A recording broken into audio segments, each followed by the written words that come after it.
All right, let's jump right in with a story that sounds made up, but it's absolutely true.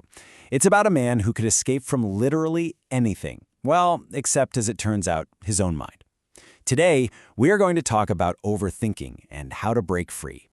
So this man was the one and only Harry Houdini, the legendary magician, and he throws down this challenge to an old jail, basically boasting that he could break out of their toughest, most secure cell in under an hour. And get this, with nothing but the clothes on his back.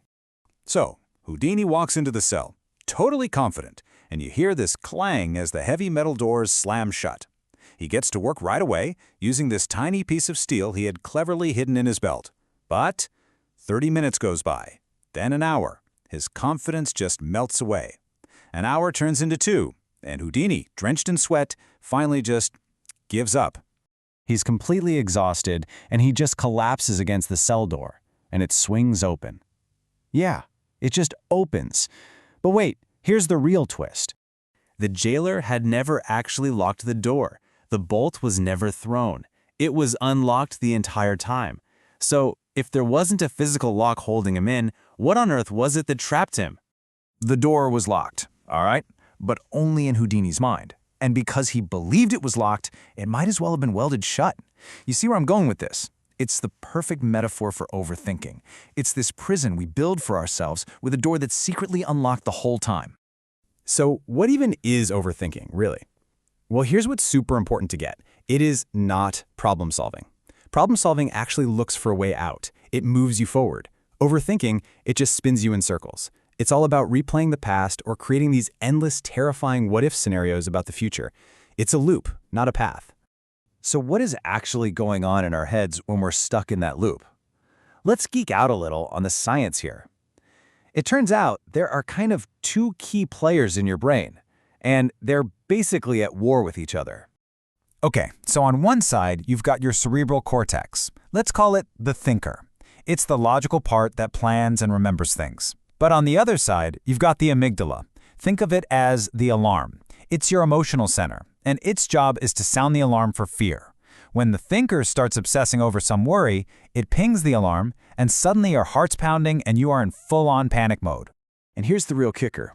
The more you overthink, the stronger that connection to the alarm becomes. You're literally, and I mean literally, training your brain to get better and faster at making you anxious. It's this vicious cycle that can feel totally impossible to break. But just like Houdini's cell, there is a way out. It's not about using more force. It's about knowing where the keys are. So here are 3 actual strategies, 3 keys that you can use to unlock that door. All right, key number 1 is thought replacement. Now, here's the thing about thoughts. You can't just force yourself to stop thinking something. That's like seeing a big red button and yelling at yourself, "Don't push it."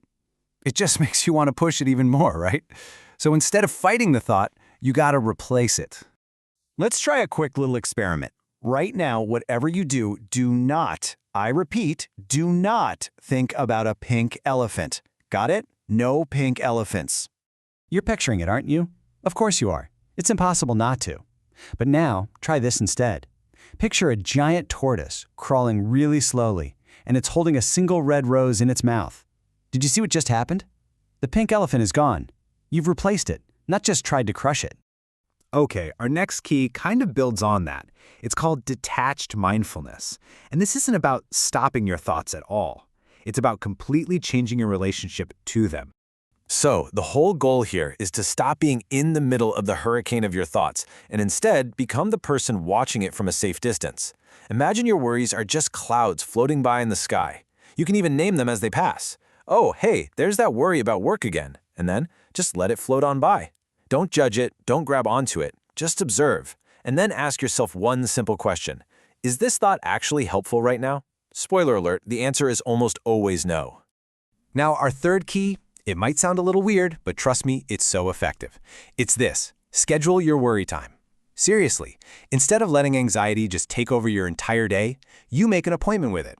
You tell yourself, okay, brain, I hear you. We're going to totally obsess over this, but only from 4 to 4:15 p.m. What this does is it puts the worry in a container, which frees up the rest of your day. Now, all these keys are powerful, but they all lead to one place, to the ultimate antidote, really. and that's bringing yourself into the present moment. This is the master key that opens all the doors. Here is an exercise you can do, like literally right now. It's called the 3-sense reset. First, just stop and name 3 things you can actually see around you. Go ahead. Now listen. Acknowledge 3 distinct things you can hear. And finally, notice 3 things you can physically feel. Maybe it's your feet on the floor, or the chair you're sitting on, or even just the air on your skin. And the reason this little trick is so powerful is simple. Overthinking cannot survive in the present moment. Think about it. Worry is always about the past or the future. Your senses, though, they can only exist right now. So when you focus on what you see and hear and feel, you're literally pulling your brain out of that anxious time travel and anchoring it right here in the present. And that brings us all the way back to Houdini. He spent 2 agonizing hours fighting a lock that was never there. He was trapped entirely by a story he was telling himself. Just like Houdini's story shows us, the most inescapable prisons are the ones we build for ourselves. You know, the stories we tell ourselves about what we can't do or what might go wrong or how we're not good enough.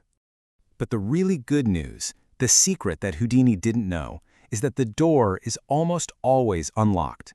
And now you have the keys. Thought replacement, detached mindfulness, and grounding yourself in this very moment. You have the power to stop fighting a lock that doesn't exist and to just walk through the door. So I guess I'll just leave you with this one question. What mental prison have you been stuck inside? And what door are you going to choose to walk through today?